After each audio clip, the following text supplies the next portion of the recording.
Mittlerweile haben sicher viele von euch schon einmal von Forest City, der angeblichen Geisterstadt im Süden Malaysias, gehört. Seit 2015 wird die Megacity auf 4 künstlich angelegten Inseln erbaut. An die 100 Milliarden US-Dollar wurden bereits investiert, um Platz für 700.000 Menschen zu schaffen. Das Projekt musste in den letzten Jahren allerdings viele Rückschläge einstecken und verkommt immer mehr zur Geisterstadt. Aber wie schlecht steht es um Forest City wirklich? Um das herauszufinden, habe ich mich auf den Weg gemacht.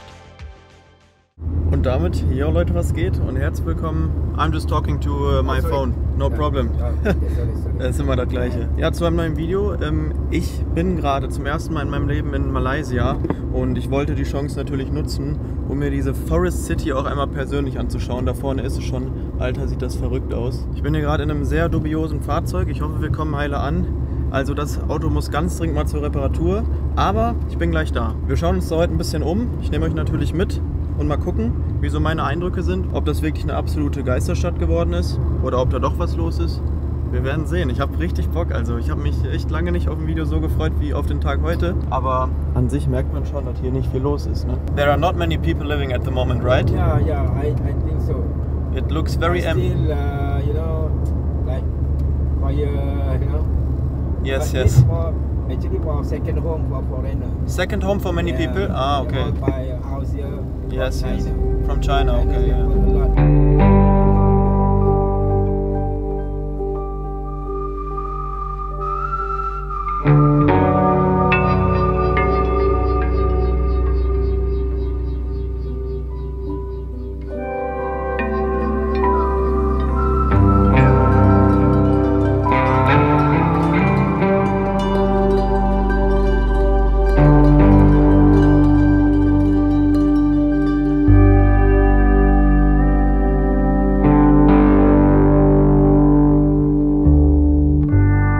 Thank you very much, sir. Have a good day, sir. Alright. Alright, thank you. See you. Bye bye. Bye.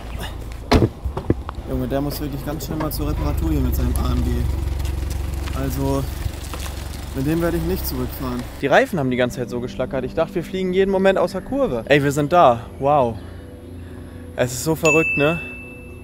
Ich muss mich jetzt erstmal hier ein bisschen orientieren. Erbaut oder auch immer noch gebaut wird Forest City von Country Garden, einer Immobilienentwicklungsgesellschaft aus China. Diese stößt jedoch aufgrund hoher Schulden auf immer mehr Kritik. Kein Wunder, wenn man 100 Milliarden Dollar in ein Projekt pumpt und einem am Ende alles um die Ohren fliegt. Da bin ich schon froh, dass ich meine Kosten immer gut im Blick habe. Und zwar dank Revolut. Abgesehen von meiner Revolut-Karte, die wirklich sehr, sehr schick aussieht, die könnt ihr euch auch selber designen und die ist natürlich auch als virtuelle Karte in eurer App hinterlegt, bietet mir Revolut auf meinen Reisen so einige Vorteile. Aber es ist natürlich nicht nur fürs Reisen toll, einer von bereits mehr als 45 Millionen Revolut-Kunden zu werden. Über den ersten Link in der Videobeschreibung könnt ihr euch die Revolut-App downloaden und wenn ihr euch dann ein Konto erstellt habt, gibt es über meinen Link 20 € Willkommensbonus geschenkt. Zusätzlich kann man dann ganz entspannt mit zum Beispiel Apple oder Google Pay aufladen. Besonders hilfreich für mich, ich kann mein Geld unterwegs in Echtzeit-Wechselkursen in 36 Währungen weltweit tauschen. Ohne versteckte Kosten und das ist wirklich super, denn so fährt man am günstigsten. So habe ich zum Beispiel in Thailand 100 € in Thai-Baht getauscht, konnte dann direkt in der Landeswährung zahlen und alles, was am Ende überblieb, konnte ich wieder zurücktauschen. Auch super, in der Höhe meines vereinbarten Abo-Limits kann ich weltweit kostenlos Bargeld abheben. Außerdem sammle ich mit jeder Transaktion sogenannte Rev-Points, die ich dann gegen Rabatte bei wirklich sehr, sehr guten Marken eintauschen kann. Die App ist außerdem sehr simpel und übersichtlich gestaltet und dank der integrierten Budgetanalyse wisst ihr immer, wofür ihr euer Geld ausgegeben habt und wo man eventuell vielleicht mal ein bisschen sparen kann. Also holt euch die Revolut-App kostenlos über meinen Link und sichert euch den 20 € Willkommensbonus. Vielen Dank an Revolut, weil ohne Partner wie euch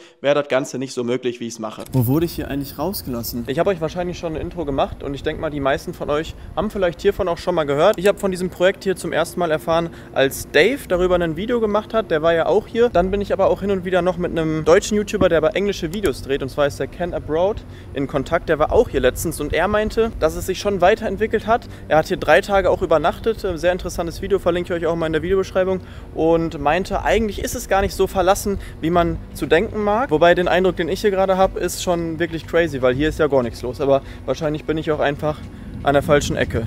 Und jetzt kommt ein Sturm, super. Ich würde sagen, wir gehen einfach mal hier hinten rum. Kriege ich jetzt schon Ärger. Im Internet habe ich gelesen, ein bisschen aufpassen muss man. Aber mir wird schon nichts passieren. Also ich werde mich jetzt mal hier auf den Weg Richtung Strand machen. Alter. Also hier wird, glaube ich, wirklich nicht mehr gebaut eigentlich, ne? Wow. Also von außen sah das aus, als sollte das mal hier ein Restaurant werden.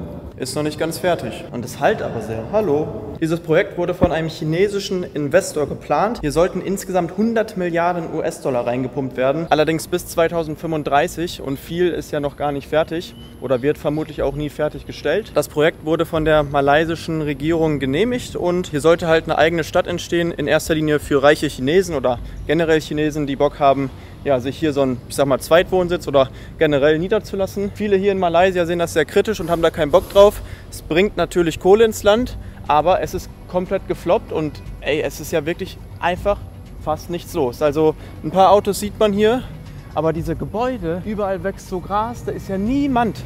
Auch da, das sieht alles so krass verlassen aus. Also das ist jetzt nur mein erster Eindruck, den ich habe. Vielleicht finden wir ja noch Leben hier, aber sowas habe ich in echt noch nicht gesehen.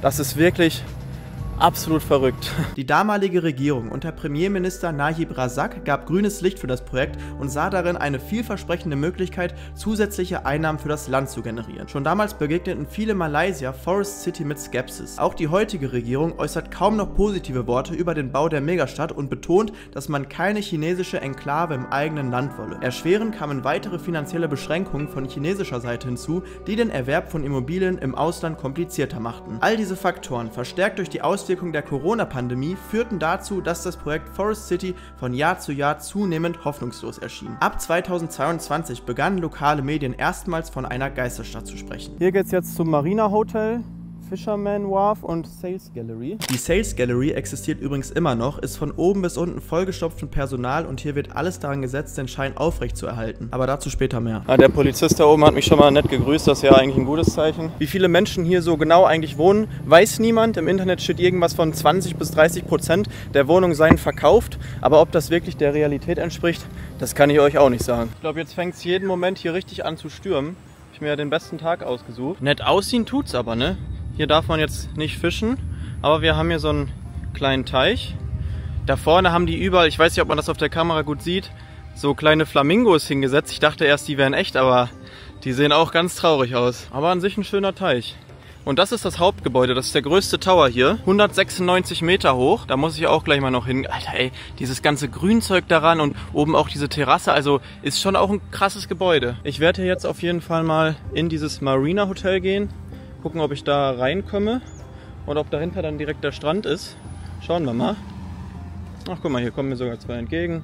Hier sind jetzt auch ein paar Autos angekommen. Also so ganz verlassen ist es auch nicht. Ne? Es ist natürlich schon sehr verlassen, aber ein bisschen was geht hier ja anscheinend. Sonst würden nicht 5 Autos in der Reihe da hinten stehen. Eigentlich, also diese ganzen Grünanlagen lassen das jetzt gerade mit diesem regnerischen Wetter hier noch viel verlassener aussehen, oder? Schaut euch das mal an. Das ist einfach hier das größte Hotel. Oder das hier Marina Hotel und da ist das Phoenix Hotel. Ja, wie auch immer. Ich muss wirklich sagen, ganz komischer Ort. Es ist hier einfach ein Hotel und da sitzen sogar Leute drin. How can I get to the beach? You want to go beach? Yes, I'm not in the hotel. Yeah, okay, you can. Hier? Yeah. Okay, thank you. Welcome, sir. So, jetzt darf ich hier durchgehen. Hier? Ah. Thanks. Okay. Ganz wilde Atmosphäre hier.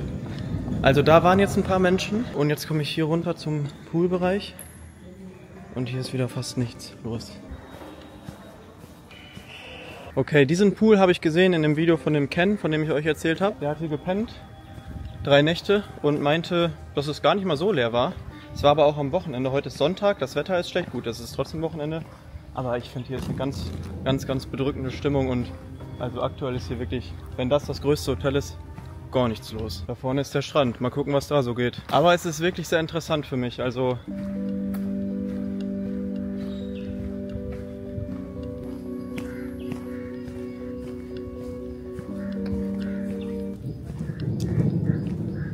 oh. Dennoch sind hier irgendwie so auf alle 200 Meter Polizisten verteilt, die keine Ahnung, was die hier machen. Hier hinter mir im Wald saß gerade wieder einer. Die grüßen zwar alle nett, aber irgendwie komisch. Also, wenn hier nichts los ist, auf was passen die auf? Also, das ist jetzt der Strand. Junge. Alter. So verrückt. Und diese ganzen Türme hier. 1, 2, 3, 4, 5, 6, 7, 8, 9, 10, 11, 12. Da brennt einmal Licht und da brennt auch noch zweimal Licht in 2 Räumen. Aber sonst ist das... Und da oben auch noch. Oh, Jetzt fängt es an zu blitzen. Ich stelle mich jetzt erstmal unter und mache eine kleine Pause. Da kommt mir diese Bank doch hier wie gerufen. Unter der Palme. Nettes Plätzchen. Auf der gegenüberliegenden Seite vom Meer hier, das ist übrigens alles schon wieder Singapur. Es ist wirklich nicht weit. Und in Singapur sitzt ja auch die Kohle. Aber da hat anscheinend auch niemand Bock auf dieses Projekt. Der Taxifahrer, der mich zur Grenze gebracht hat, der hat sogar hiervon noch nie gehört. Das konnte ich gar nicht verstehen, wie das geht. Oh, da kommt jetzt wirklich ein dicker Sturm. Ich muss hier jetzt mal richtig, ich glaube, das reicht mir hier nicht. Das kennen wir schon, da zieht jetzt so eine Regenwand auf uns zu.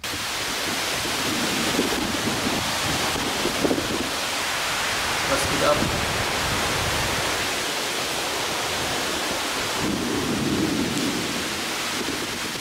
Also ich stand da jetzt seit gut 1,5 Stunden unter dieser Unterführung, habe mich da untergestellt. Es hat so geregnet, habe aber in der Zeit mit ein paar Mitarbeitern vom Hotel gesprochen.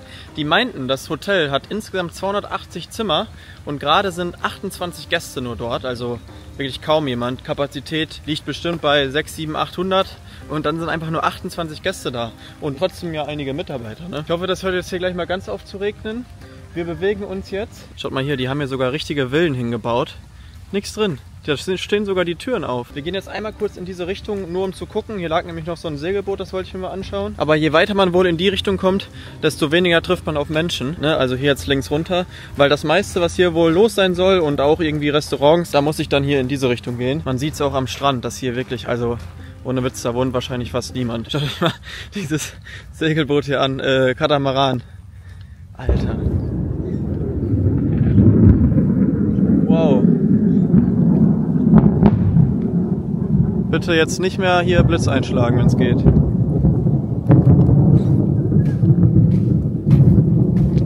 Warum um alles in der Welt liegt hier so ein Katamaran, wo sogar Forest City draufsteht? Der ist aber bestimmt seit Jahren nicht mehr gefahren. Das ist alles schon voller Moos da oben. So, bin drauf. Schaut euch das mal an. Alter. Stuff only. Ja, er fragt sich nur, welches Stuff. Ist eigentlich ein gutes Boot mal gewesen. Bestimmt arschteuer. Wie alles hier. Ist halt ein Boot, ne? Okay. Wir steppen mal wieder runter. Hier haben wir übrigens ein paar Fischer, die machen sich gerade fertig und gehen dann fischen. Da vorne auch. Aber das sieht hier wirklich alles so ausgestorben aus. Auch total vermüllt, der Strand. Ey, Mann, das sind ja, ach, ich habe eben gesagt 20 Hochhäuser. Das sind ja viel, viel mehr. Schaut euch das mal an, ey. Das sieht so traurig aus. Das ist wirklich auch ein Erlebnis auf meiner Reise. Also den Zug in Pakistan, den werde ich nie vergessen. Aber das hier auch nicht. Ich würde gerne mal in so ein Gebäude reingehen, muss ich sagen. Ja komm, los. Das interessiert mich jetzt einfach zu sehr. Ey, dieser ganze Müll hier, ne, das ist echt verrückt. Auf der anderen Seite in Singapur ist es ja so sauber. Und hier ist alles verdreckt. Also das ist ja das Gebäude hier in der ersten Reihe. Da sollte ja eigentlich am meisten los sein. Also total komisch. Das ist komplett eingezäunt hier zum Strand hin. Frage ich mich, was ist denn los, wenn die Bewohner mal zum Strand wollen? Gibt's da, also es gibt keinen direkten Weg von da nach hier. Macht, finde ich, gar keinen Sinn. Ich habe jetzt doch einen Weg gefunden. Jetzt habe ich den Checkpoint da hinten ausgelassen. Mal gucken, ob der mich jetzt gleich zurückpfeift. Und hier ist es dann doch ein bisschen anders als ebenso zentral. Hier ist wirklich nichts. Also kein Auto. So, mal gucken, was jetzt hier passiert. Ah, da ist jemand. Hello. How are you? Do you think I can take a look in this building? Not allowed. Not allowed. Come with the salesman. Only with salesmen. Where can I find them? Okay, I call. I think I go there. It's a sales center? Yeah. I call them. You reach here. No, I go there. I know where it is. Okay. Sales girl, yeah. Yes. Thank you. See you, bye. Das habe ich jetzt mal schnell abgeblockt. Weil ich habe keinen Bock, dass ich hier jetzt in irgendwelche Verkaufsgespräche verwickelt werde. Und wahrscheinlich wäre dann da so ein Verkäufer hingekommen, der mich hier rumführt, aber das möchte ich nicht. Vielleicht woanders. So, hier haben wir auf jeden Fall wieder ein paar Fischer. Darum liegt hier ein Autositz. Ich finde, dieses Boot beschreibt das symbolisch ganz gut, was hier so passiert ist. Wie auch immer das da so hingekommen ist. Steht auch Forest City drauf, aber halt falsch rum. Hier lief vieles falsch rum. Dieser Bootssteg war bestimmt mal im Wasser. Ach, da hinten sieht es sogar ein bisschen nach Leben aus. Da gehe ich jetzt mal hin. Das habe ich mich ja eben schon gefragt. Wieso gibt es hier einen VW Käfer, der hier einfach am Strand steht? Das muss mir mal jemand erklären.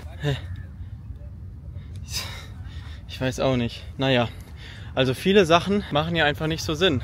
Hier kommen wir jetzt aber zu einem Restaurant. Da ist tatsächlich ein Restaurant am Strand. Hätte ich jetzt nicht mit gerechnet, muss ich sagen. Und hier kurz davor haben wir aber noch diese Aussichtstreppe. Super Dingen. In Deutschland wäre das so ein Fall für wieder 200.000 Euro Steuergelder für irgendeinen Quatsch bezahlt. Kannst du hochgehen, ist das rutschig, ne? Ich will jetzt ungern hier runterfallen. Boah, die Stufen werden ja immer kleiner. Boah, Ne, ich traue mich nicht bis ganz da oben. Super Treppe. Volleyballfelder haben wir auch. Hier haben wir jetzt auch einige Leute, vor allem auch da hinten. Wobei ich mir da jetzt nicht sicher bin, ob die hier Urlaub machen oder hier leben oder hier arbeiten. Ich würde eher mal vermuten, dass sie hier vermutlich alle arbeiten. Hello. Working in the buildings. Oh. Okay. Not many people here, right? Ich habe mich eine Weile mit diesen Nepalesen unterhalten und fasse euch das Gespräch mal schnell zusammen. Die arbeiten alle für eine chinesische Firma, die dort operiert. Welche das jetzt genau war, habe ich nicht gefragt und wohnten dementsprechend auch alle dort. Ich habe mich ein bisschen mit denen ausgetauscht, dass ich unbedingt mal zum Mount Everest will und die wollten auch alle mal gerne nach Germany. Und das war's dann auch schon wieder. Foto, okay. No problem. Germany and Nepal, okay? Yes.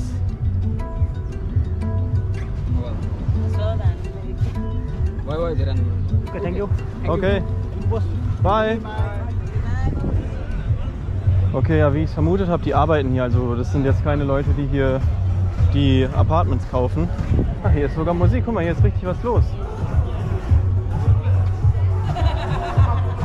Also mein Eindruck ist, und ich denke auch, das ist die Realität, hier sind jetzt zwar echt viele Leute, die hier am Strand stehen, nur das sind keineswegs Leute, die hier Wohnungen gekauft haben, sondern alles Leute, die entweder hier aus dem Umland kommen, aus Malaysia, oder halt hier arbeiten. Also nicht, ich sag mal, diese Zielgruppe, für die das ganze Projekt hier eigentlich geplant war, von reichen Chinesen, die sich hier, ja, niederlassen oder wie auch immer, die gibt's hier gar nicht. So, schaut mal hier. Hier ist jetzt doch wirklich was los. Alles voll mit Menschen. Also jetzt nicht so mega voll, aber hätte ich jetzt nicht gedacht, dass man hier auf einem Fleck mal eben 50 Leute sieht. Aber das war's dann wahrscheinlich auch schon wieder. Schaut mal, jetzt kommt mir hier sogar so eine Bimmelbahn entgegen. Bin ich mal gespannt, wie viele Leute da jetzt drin sitzen. Hey! Ja, oh Mann, einfach keiner. Das kann doch nicht wahr sein, ist das traurig. Das hier ist auf jeden Fall der Waterpark von Forest City. Da planschen so 10 Kinder drin. Ich wollte mir jetzt noch die Sales Gallery anschauen und eigentlich noch was essen. Hier, das soll es hier alles geben. Davon hat wahrscheinlich die Hälfte zu. Aber schauen wir mal. Ah, so, schaut mal Leute, hier gibt es sogar einen Fastfood-Restaurant. Guck mal, hier sieht es gar nicht mal so, also ist zwar nicht, also ein paar Läden sind hier schon.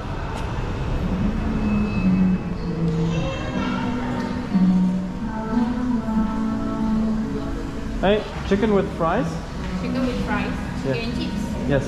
Jetzt gibt es hier erstmal ein bisschen was zu essen. Pommes und Chicken. 4 € umgerechnet. Mit der Cola hier. Guter Preis. So, das Essen war nix.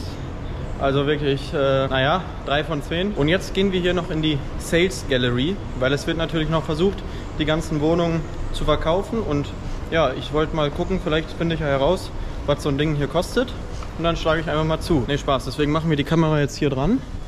Ich mache die so quasi aus und dann mal gucken, was passiert. Also das hier ist so, denke ich, das Main Parkhaus, weil wir sind hier sehr zentral jetzt. Man sieht ja, ein paar Autos stehen hier schon.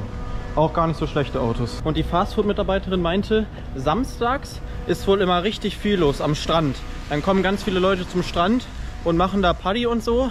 Aber heute ist es halt wieder gar nicht so. Aber das sind halt auch keine Leute, die hier Wohnungen gekauft haben, gehe ich mal von aus. Oder kaufen werden. Hey, can I go? Yeah? No? Off. So, ich musste meine Hauptkamera jetzt mal ausmachen. Ich mache das hier mal undercover, weil der guckt mich auch die ganze Zeit an. Alter, das ist so verrückt, ne? Hier liegen überall so kleine Yachten rum. Und da bei dem Tower, das ist ja hier direkt um die Ecke. Auch alles so am Leuchten. Also das ist hier wirklich die Traumwelt. Und draußen ist die harte Realität. Aber die haben anscheinend auch noch nicht aufgegeben, sondern versuchen das immer noch weiter hier alles an den Mann zu bringen. Den Eindruck, den ich heute gewonnen habe, das ist unmöglich. Ich kann mir nicht vorstellen, dass sich das hier noch ins Positive entwickelt. Sold out steht da, ja, wahrscheinlich. Das hier ist der Tower, wo ich eben rein wollte. Wisst ihr noch? Genau so sah es da aus. Fast Selling. Also das, was ich da drin gerade gesehen habe, das ist wirklich der absolute Clickbait. Damit kann man es, glaube ich, gut vergleichen. Wenn man sich, nachdem man da drin war, hier eine Wohnung kauft und wie es dann wirklich ist, ungefähr so, wie wenn man auf einen YouTube-Thumbnail klickt, was überhaupt nicht der Realität entspricht. Wie früher, da war das ja immer so. Einfach nur verrückt. Das hier ist auf jeden Fall der Main Tower. Ich sag mal das Aushängeschild von der Stadt. Ich finde einfach nicht den richtigen Weg zu diesem Main Tower. Übrigens habe ich noch gefragt, wie teuer die kleinste Wohnung hier ist. Und ein Mitarbeiter meinte dann, dass er das nicht sagen kann, aber der Quadratmeterpreis, da wundere ich mich jetzt echt, habe ich gerade umgerechnet, liegt bei 270 €. Das heißt 50 Quadratmeter würden gerade mal 12.000, 13.000 Euro kosten. Kann ich mir fast nicht vorstellen, aber vielleicht ist das so aktuell, weil die das halt loswerden wollen. Und irgendwie soll das hier auch eine Steueroase sein. Also vielleicht ja das Richtige für den einen oder anderen YouTuber aus Deutschland. Aber ich möchte hier nicht wohnen. Ich bin froh, wenn ich hier wieder weg bin, muss ich sagen. Ich habe auch überlegt, ob ich hier vielleicht schlafen soll in dem Hotel. Das geht aus zeittechnischen Gründen nicht, weil ich morgen früh nach Kuala Lumpur fahre mit dem Bus von Singapur aus. Aber ich bin auch gar nicht traurig drüber. Also das ist hier jetzt wirklich das Hauptgebäude. Da vorne auch nichts los. Hier auch alles leer. Hier steht kein Auto, gar nichts. Da sind jetzt wahrscheinlich wieder 2 Polizisten, die mir sagen, dass ich da eh nicht reinkomme. That is the main tower, right? Yes. Okay. You want to go up? Is it possible? Oh, you also camera also close. Yeah, yeah. This camera, yeah, Not video, not. Without camera? No, it's okay. I can switch it off, like. So, ich bin jetzt gerade drin. Ich habe hier wen gefunden, der mich hier reingebracht hat. Ist auf jeden Fall interessant, aber ja. So sieht das aus. It's around 100 square meter. Wow, okay. And this is around, thank you, around 300,000 euro? Yeah, almost something like that. Okay. That is a nice view.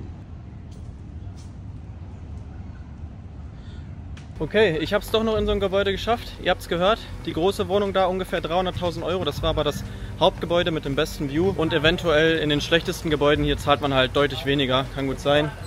Ja, haben wir das auch geklärt. Jetzt geht's zurück. Ich muss das alles erstmal auf mich wirken lassen hier. Ja Leute, was soll ich sagen? Ich bin mittlerweile wieder zu Hause, habe das ganze Video jetzt schon grob bearbeitet und habe mir natürlich auch im Nachhinein noch meine Gedanken zu Forest City gemacht. Einfach der Wahnsinn, oder wie das so weit kommen kann, dass da so eine fette Stadt steht und fast niemand ist da. Für mich ist das auch nach wie vor absolut unbegreiflich. Zu den Ursachen und so weiter habe ich ja schon viel gesagt und ich wollte jetzt hier im Fazit noch so meine Meinung dazu nennen, wie ich denke, wie es mit dem Projekt weitergeht. Ich glaube aber im Video ging das auch schon hervor, dass ich mir dachte, das war's. Also hier ist jede Hoffnung verloren und ich kann mir bei bestem Willen wirklich nicht vorstellen, dass sich das Ganze nochmal jetzt in den nächsten Jahren abrupt ins Positive entwickelt, ganz viele neue Investoren da Wohnungen kaufen oder reiche Leute aus dem Ausland, weil aktuell kann sich die malaysische Bevölkerung zumindest der Großteil dort keine Wohnung leisten. Aber es ist ja auch Fakt, dass die Preise für die Wohnung immer günstiger werden und meine Prognose aktuell wäre, dass es noch weiter runtergeht, bis sich dann irgendwann auch Malaysia dort Wohnungen leisten und kaufen und so dann neues Leben entfacht wird. Ich habe auch die Theorie gelesen, dass man daraus so eine Gambling City machen möchte, um noch mehr Tourismus anzulocken, so in Richtung Las Vegas, aber da weiß ich auch nicht so ganz, was ich von halten soll. Ich bin auf jeden Fall echt gespannt und ich werde das Projekt nicht aus den Augen verlieren. Wenn ich in 3, 4 Jahren mal wieder dort in der Nähe bin, was auf jeden Fall vorkommen wird, dann schneide ich da mal wieder ein und gucke mir an, was sich so verändert hat. Ihr könnt ja mal eure Theorien in die Kommentare schreiben, wie sieht es in 5 Jahren um Forest City aus. Danke fürs Zuschauen, abonniert den Kanal und wir sehen uns in ein paar Tagen wieder, gibt es ein neues Video. Haut rein, Leute. Ciao.